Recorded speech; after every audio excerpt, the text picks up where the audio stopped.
اور جب ابراہیم نے اللہ سے عرض کیا کہ اے پروردگار مجھے دکھا کہ تو مردوں کو کیوں کر زندہ کرے گا، اللہ نے فرمایا کیا تم نے اس بات کا یقین نہیں کیا؟ انہوں نے کہا کیوں نہیں، لیکن میں دیکھنا اس لیے چاہتا ہوں کہ میرا دل اطمینان کامل حاصل کر لے۔ فرمایا کہ 4 پرندے لے لو، پھر ان کو اپنے سے ہلا لو اور ان کے ٹکڑے ٹکڑے کر دو، پھر ان کا ایک ایک ٹکڑا ہر ایک پہاڑ پر رکھ دو، پھر ان کو بلاؤ تو وہ تمہارے پاس دوڑتے چلے آئیں گے۔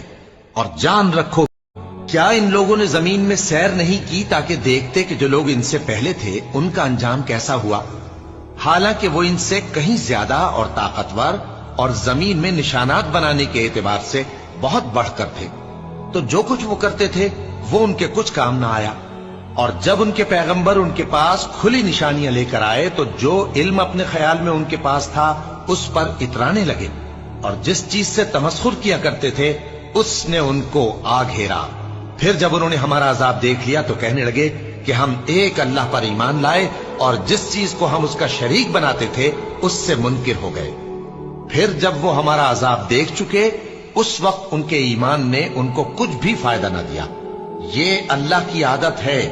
جو اس کے بندوں کے بارے میں چلی آتی ہے۔ جب سورج لپیٹ لیا جائے گا اور جب تارے بے نور ہو جائیں گے اور جب پہاڑ چلائے جائیں گے اور جب بیاہنے والی اونٹنیاں یوں ہی چھوڑ دی جائیں گی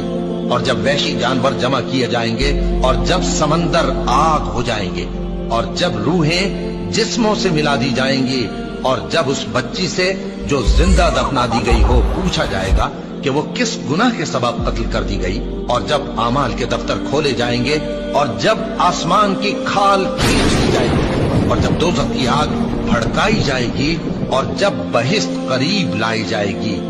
تب ہر شخص معلوم کر لے گا کہ وہ کیا لے کر آیا ہے۔ پس میں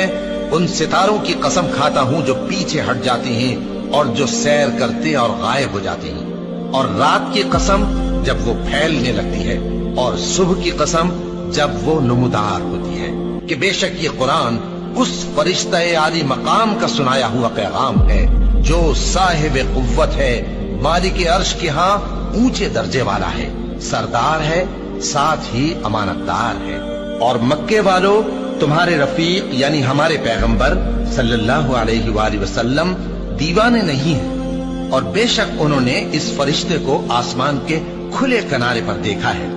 اور وہ غیب کی باتوں کے ظاہر کرنے میں بخیل نہیں، اور یہ کسی شیطان مردود کا کلام نہیں ہے۔ پھر تم السلام علیکم دوستو، امید کرتا ہوں کہ آپ سب اچھے سے ہوں گے۔ تو اس ویڈیو کو زیادہ سے زیادہ شیئر کرنا، اگر اس چینل پر نئے ہوں گے تو سبسکرائب کرنا۔